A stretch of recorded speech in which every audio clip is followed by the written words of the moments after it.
saya ingin berbagi sedikit mengenai cruise ya. Kami kemarin ngambil cruise ke Alaska selama 7 malam dengan kapal New Amsterdam dari Holland America Line di bulan Mei 2022. Nah, berlibur dengan kapal pesiar itu selain praktis juga bisa lebih hemat. Karena termasuk transportasi, akomodasi, makanan yang tersedia hampir 24 jam, fasilitas-fasilitas olahraga, rekreasi, dan juga bermacam-macam hiburan. Jadi udah all in dalam satu atap. Cocok untuk tempat yang baru pertama kali kita kunjungi, dan libur bersama keluarga dan teman.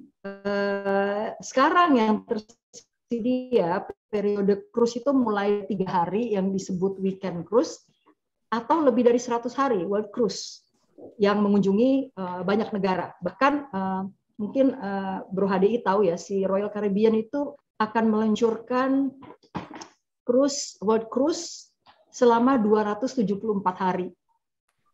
Ya, ke 7 benua, ya, termasuk Antartika. Gile kan? Hampir setahun di cruise, tapi ternyata itu banyak banget peminatnya. Jadi katanya tuh dalam 3 hari tuh udah hampir penuh, laku gitu. Orang Amerika lah paling dah. Mungkin ya, tapi nggak hanya orang Amerika loh. Kayak kemarin kami karena bagi mereka banyak. lebih murah tinggal di cruise daripada di apartemen. Benar. Daripada di itu ya, rumah orang tua ya, home care. Ya, itu sewa apartemen per bulan itu bisa sama dengan bayaran cruise gitu. Iya, benar. Iya. Sementara di cruise tuh mereka diladeni ya dengan baik. Sementara kalau tinggal di apartemen atau yang orang-orang tua yang duitnya cukup, itu tinggal di home care kan beda lah ya sama di cruise. Ada yang ibu-ibu ya yang sampai kenal semua kapten kapal cruise karena dia kerjaannya tuh pindah dari satu cruise ke cruise yang lain. Nah, kapasitas cruise itu mulai dari 100-an sampai lebih dari 5.000 penumpang. Ya, kayak yang Royal Caribbean itu hampir 7.000 penumpang kapasitasnya. Rasio antara kru penumpang maksimum 1/3, bahkan kurang dari 3 ya. Dan kalau rating kapal itu berkisar dari 3 sampai 6. Kalau itu yang Holland America New Amsterdam itu ratingnya 5. Biaya per orang mulai dari $400 sampai puluhan ribu, tergantung kapalnya. Ya, ada kapal yang dianggap kapal mewah. Tergantung juga kapan, apakah high season, low season, lamanya cruise, tipe kamar. Apakah kita ambil yang inside itu di tengah koridor, di tengah kapal ya, jadi nggak ada jendelanya, atau outside, ada kayak lobang gitu, ada kelihatan sedikit pemandangan di luar, atau yang ada jendelanya, atau yang ada balkonnya, atau yang suite room, ini yang mewah. Juga tergantung apakah di cruise itu kita masih belanja-belanja, apalagi kalau orang bule ya suka minum-minum, jadi beli alkohol, atau belanja kayak kalung-kalung ya ibu-ibu di tokonya, atau shore excursion. Jadi pada waktu singgah di tempat-tempat tertentu itu ada pilihan-pilihan untuk ikut tour gitu.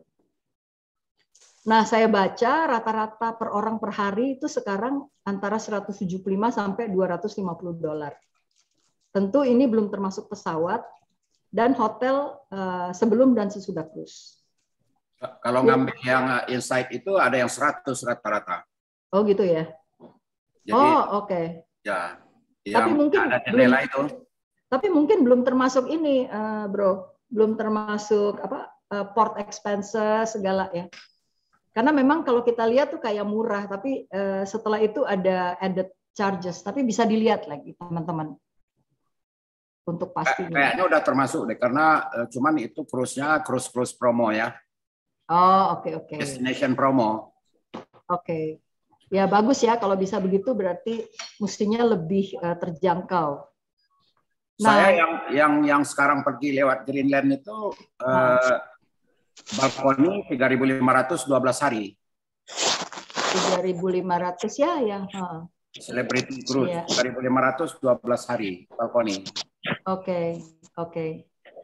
Nah, itu pasti menarik ya, Bro HDI, menarik banget tuh dari mulai dari New York ya, New York ke atas, Halifax, Saint John, terus sampai Greenland, Iceland, sampai di Iceland ya, sampai di Reykjavik. Ya. Oke. Nah, ini destinasi kalau teman-teman lihat itu hampir seluruh dunia ada cruise ya, 7 benua. Jadi banyak sekali pilihan kita. Di Asia juga ada. Kalau teman-teman mau cari cruise hemat, itu bisa masuk ke yang website namanya vacationstogo.com.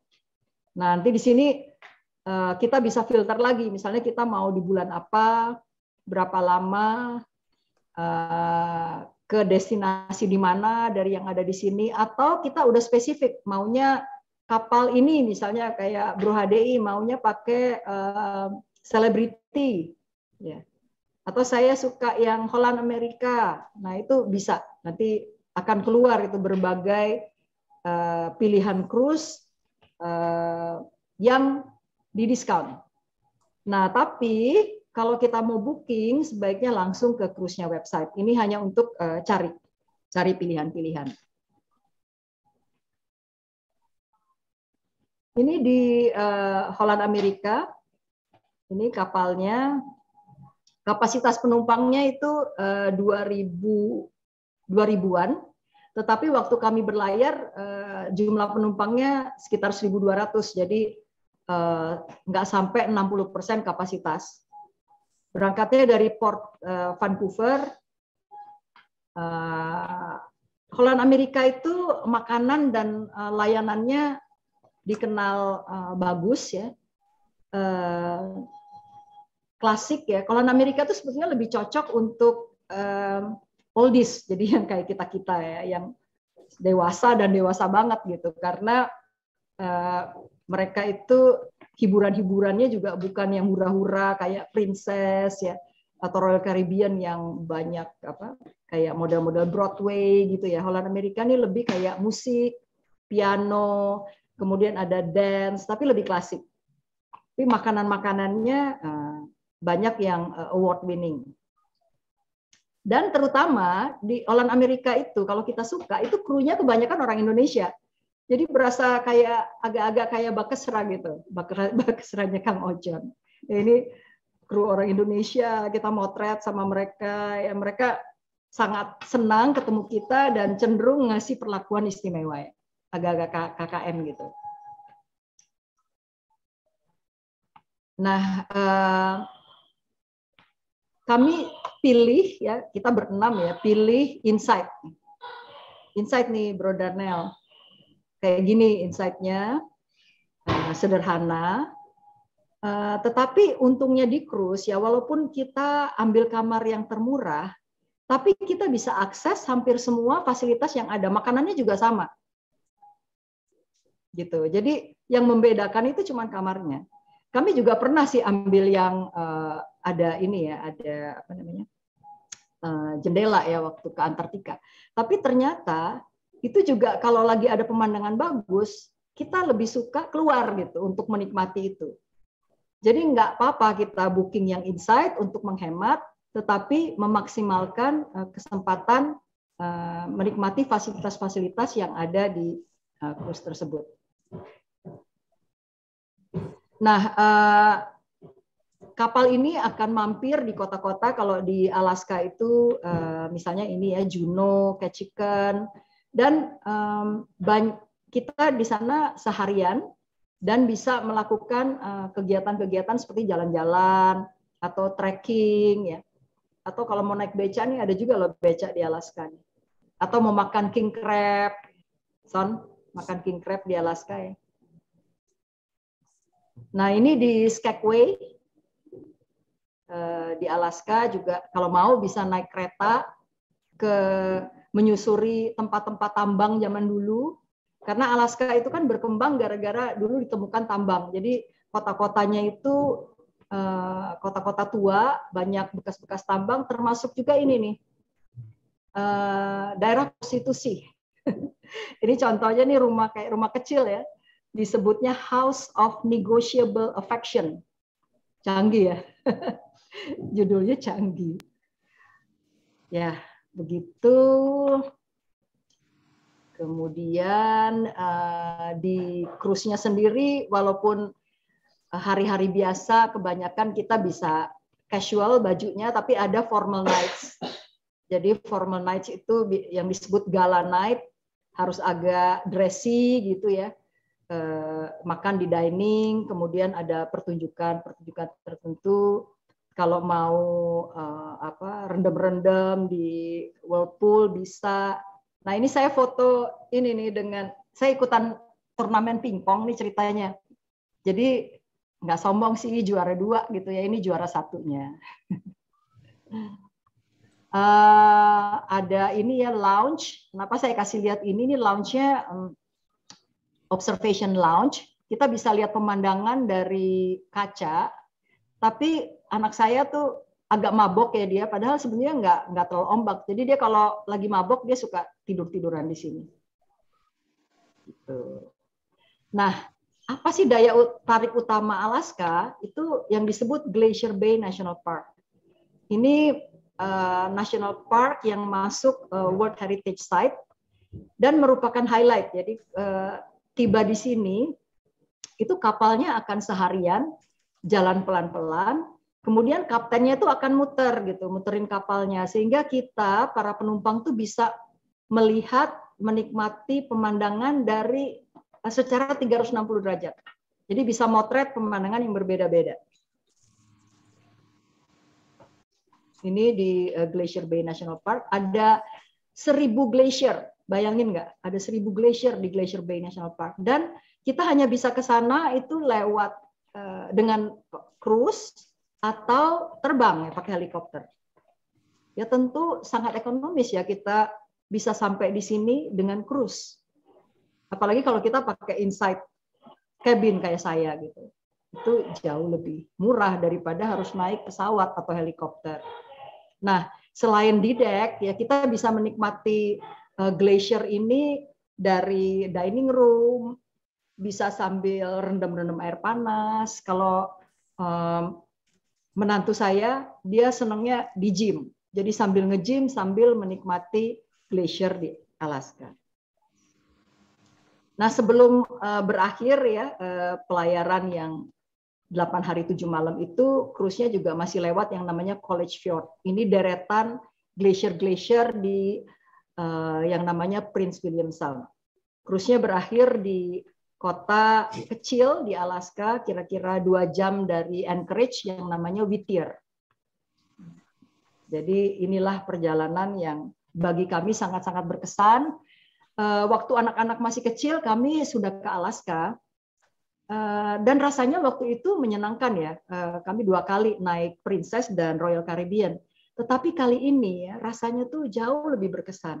Apa mungkin karena anak-anak sudah menikah, kami jarang bisa ketemu bareng-bareng gitu. Jadi selama seminggu di cruise ini benar-benar rasanya menyenangkan gitu. Kita bisa dekat, walaupun tetap ada privacy. Jadi kalau mau sendiri-sendiri oke juga. Tapi ternyata anak-anak juga senang yang ngumpul-ngumpul, ngobrol-ngobrol, walaupun hanya seminggu. Setelah itu ya masing-masing sibuk dengan kegiatan masing-masing. Nah terakhir, teman-teman pasti punya bucket list mungkin, tapi di sini saya list beberapa tempat yang menurut saya menarik untuk dikunjungi. Indonesia pastinya ya, tempat-tempat menarik di Indonesia kayaknya kita perlu bikin sesi sendiri. Tadi sudah Safari Afrika, Antartika ini benar-benar ya the ultimate trip kalau kita ke sana. Kalau di Australia itu buat saya yang menarik Uluru ya, yang dulu disebut Ayers Rock, yang dianggap suci oleh penduduk aslinya, dan nyetir di backcountry-nya, di pedalamannya. Kambodia, Angkor Wat, di Siem Reap, Kanada, banyak ya, terutama nih Canadian Rockies, cantik banget. Kemarin kami pergi masih banyak esnya. Dempster Highway, ini jalan raya di atas permafrost. Bukan jalan raya sih sebenarnya ya, tapi jalan di atas permafrost yang memungkinkan kita itu nyampe sampai di utaranya dekat apa tuh namanya Apa Bay ya, di utara Anyway, Bering Sea. Bering Sea, oke, kata Budi Bering Sea. Bukan Bay. Sea. Oke. Terus ada kalau di Cina ya Great Wall, Forbidden City, terus juga desa-desa tua di sana, seperti contohnya Lijiang dan Shangri-La. Dan kalau mau ke Cina, lihat Great Wall, Forbidden City itu bisa nginep cuma semalam cukup loh. Saya pernah ke sana. Jadi berangkat sampai sana, udah nyewa sewa driver, langsung ke Great Wall, kemudian keliling-keliling, malamnya nginep semalam, besoknya keliling-keliling lagi, malamnya langsung pulang gitu. Jadi 3 hari tapi hotelnya cuma cukup 1 malam, itu memungkinkan. 2 hari. Dulu itu ada airfare murah ya, AirAsia. Saya nggak tahu sekarang gimana, tapi ke Cina ini bisa cukup hemat. Nah, piramida Mesir tentunya ya tempat yang spesial. Tadi kita udah ngomong ini Iceland yang Bro Herman akan pergi itu juga istimewa ya. Terutama kalau ini kita bisa keliling driving sekitar 2 minggu itu benar-benar ini Iceland disebutnya the land of ice and fire. Benar-benar kayak tanah yang rusak gitu ya. Tapi indah. Bagaimana tuh rusak tapi indah. India juga ya dan seterusnya. Masih banyak lagi kita bisa terusin. Tapi saya rasa sekian dulu presentasi dari saya kembalikan ke Sabta. Oke.